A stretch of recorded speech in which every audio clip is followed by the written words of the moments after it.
Hit Season 2.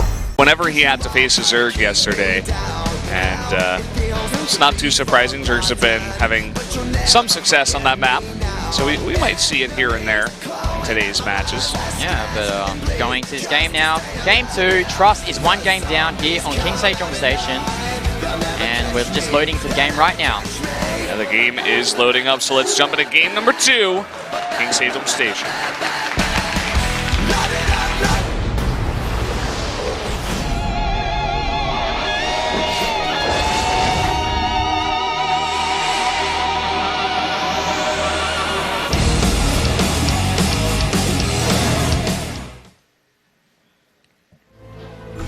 Here we are on King Sejong Station, a tried and true great map. And down in the bottom right in the red, the Zerg player from SKT, it is Dark.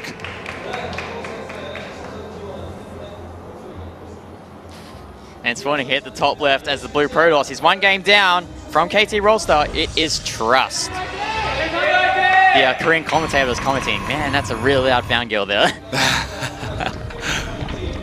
Sakyangi, oh, too late. Okay. Yeah, we'll see if Trust can try to do something here a bit different, maybe go for more of a standard build. Well, here's a curveball from Dark. He's going for the quick speed. Yeah, and Trust is actually going to scout this too, so maybe he knew that Trust likes to go in and block the hatchery on this map, because we did see Trust just go straight away with the probe at the natural, and it just really didn't do much because Dark did go for that pool first. Yeah, we've seen a few Protoss players in the past in this matchup in a couple of weeks that we've seen Protoss players play ZVP. They like to deny that expansion or that third base, firstly with the pylon and then following that with the Cybernex core or the gateway. Hush does it a lot in the matchup. I believe Zess also does it a few times as well. But it doesn't really work for Trust as Dark is opting to go for the quick speed links. Hero does it a lot too, actually. We see him do that and even commit to pylons at times. And yeah, I mean, Trust back at his base, he's going to go Gate Nexus core. Well, at least he's forcing, Dark rather, is forcing Trust to know the fact that Dark has got that really quick speed. So that is something that Trust needs to respect, because in any given minute, Dark could just run by with a billion, well, not a billion, but a bunch. Nearly of a billion. Yeah, a 0.1 of a billion maybe. Ooh, we have a pretty fast Roachwarren here. I think Dark's had enough. He's like, I don't respect this guy. I just want to go kill him. Yeah, this could be a very quick game. As you said, the Roachwarren is going down, and you got to remember, though, yesterday in that GSL group, Lucero tried something very similar against Classic in their second game in the winners match where, yeah, I think it was against Classic. Like, that was like so long ago. Oh no. She's like, oh, not again. Jeez. Anyway. Thought. Oh yeah, he played against Classic. He tried to break through with the Roach Ravager, but it just didn't work out for him. Let's see how Dark handles it. Look at this. He is going to save up a bunch of larvae here, and he's going to make 5 roaches. Not too many. Going to go up to 6. We'll see how he wants to go for this. I think no, he didn't commit to the Overlord speed. He did there for a second, but this is just going to be a full-on aggressive build here, and we are going to have the Stargate come out. It's going to be a Phoenix. He needs a Void Ray in this situation if he wants to have a hope of defending this here. Oh, and there goes the Overlord researching to drop in. I don't think Trust has any idea that this is happening. If this drop gets into the base of Trust, it could do a lot of damage. You know what he could even do is just drop and then wait, because Trust does have no idea. Oh, is he going to scout it here? He scouts it. He only has 1 pylon at the expansion, though, at the main base, sorry. And here's the Phoenix to deflect the Overlord, which is a good start.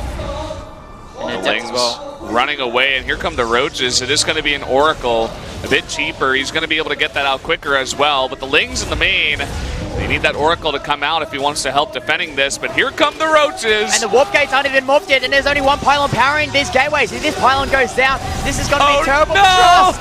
Oh, there you go. God. At least the Stargate is still powered, but as you said, he has no more gateway production from here on out. Cue the Beverly, the Benny Hill thing? Yeah. Because that was so sad for Trust losing that pylon when that happened. This is what happens when a Zerg gets into your base, and poor Trust, man. Nothing going correct, nothing going right here for him. Yeah. And, I mean, he can't even produce stuff. He's making 3 more gateways, but it just doesn't matter. Yeah, Dark justifying the fact that he wanted Trust as his first opponent. Trust looking clearly out of his class against Dark here. GG. And how long was that series? Maybe 10 minutes? Yeah, something like that. About 10 minutes. Dark, he's like, yeah, let me sign this paper. Just give me the check right now. Like, I'm here to take the finals, guys. I don't care about this match. He made that very clear. He did not want to play a straight-up game against this guy. He's just like, yeah, whatever. Yeah, I'll just kill him. You also have to remember as well, Zest is in his group, so he doesn't want to really show any of his mid to late game strategies playing against an inferior opponent. So obviously he's going to do these all-in builds that you know you always see on the ladder. It's not really much to him. It's very true. It's actually a really good point, and he also knows that he can just beat Trust because he's a better player with basically any builds, right? He's just like, I can just do this, and I can hide everything, and it's fine. You know? Yeah. So I think we're going to be going to a break here, even though that seemed like two of the fastest games we've ever played. But this is kind of the format here. You take a break in between the sets. It's tradition. Yeah, it's the tradition of Korean StarCraft. But we do have the players getting into the lobby. I'm sure we'll have an update for you guys soon on whether or not we're going to that break. But the next one is going to be Zest versus Alive.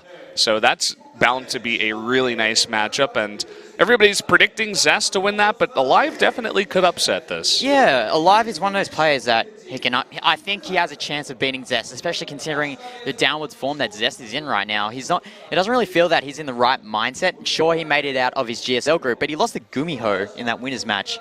So yeah, I mean, he used to look flawless, right, in PvT, and then he showed some flaws, right, which is basically what happened. Gumiho now, in my mind, he like really just boost up to the top and is doing really well. But guys, we're going to take that quick break. We'll be right back.